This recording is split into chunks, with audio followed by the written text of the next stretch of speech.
মাজার শরীফে হামলা করে। এই শুনে রাখো, আমি মুফতি মঞ্জুর মুর্শিদ জামালপুরি আজকে ওপেন বলে দিয়ে গেলাম, যারা আল্লাহর ওলির মাজার শরীফে যারা টোকা দিবা গো, তাদের বংশ সহ নির্বংশ হয়ে যাবা, লেজ কাটা হয়ে যাবা, তোমরা টের পাবা না। জোরে কোন ঠিক না? লেজ কাটা হয়ে যাইব না, সোজা কথা। বুকের টুকা দিয়ে চলি, কারণ খাজা রুহানি সন্তান আমরা ভয় করে চলি না। আমার হুজুরকে বললাম, খাজা বাবা ফরিদপুরে বলছে, বাবা রাস্তা দিয়ে হাতি হেঁটে যায়, কুকুর ঘেউ ঘেউ করে, হাতের কিছুই যায় আসে। আমরা তো সেই মুজাদ্দিদের সন্তান। খাজা বাবা এনায়েত করি এই উপমহাদেশে আসছে বিদায় আজকে আমরা তরিকতের সুঘ্রাণ পাইছি। ধরে কোন ঠিক না ব্যাঠি? যদি না আসতো পাইতাম না। আমরা বড় ভাগ্যবান, আমরা বড় ভাগ্যবান। আজকে বুঝে না, অনেকেই বুঝে না।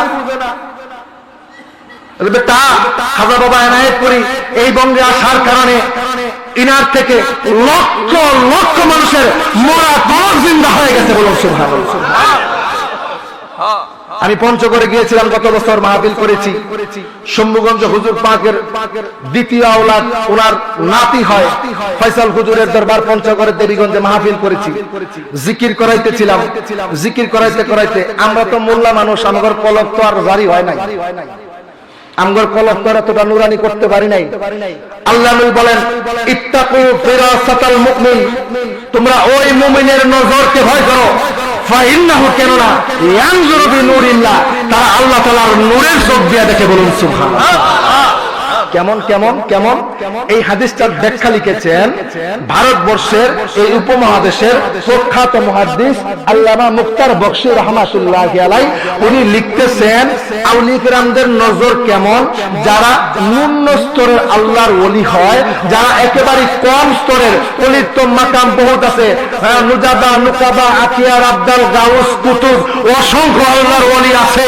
যারা ন্যূনতম পর্যায়ের আল্লাহর ওলি হয়, যারা ন্যূনতম পর্যায়ের আউলিয়ার মাকাম হাসিল করে, তাদের ক্ষমতাটা কেমন উনি বলতেছে, আমাবস্যার কালো রাত্রিতে যদি একজন আল্লাহর ওলি পূর্ব দিক থেকে পশ্চিম দিকে তাকায়, আমাবস্যার কালো রাতে ওই পূর্ব দিকে থেকে পশ্চিম দিকে তাকাইলে পরে পশ্চিম দিকের কালো পাহাড়ের ভিতরে একটা কালো পিঁপড়া পূর্ব দিকের দিক থেকে বসে আল্লাহর ওলি এই কালো পিঁপড়াকে আমাবস্যার কালো রাতে দেখতে পায়। বলুন সুবহানাল্লাহ। তাহলে কতটুকু ক্ষমতা?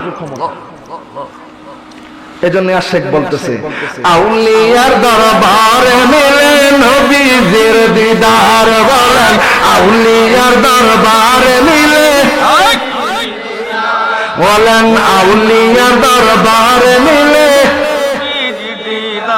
বলেন আউলিয়ার দরবারে মিলে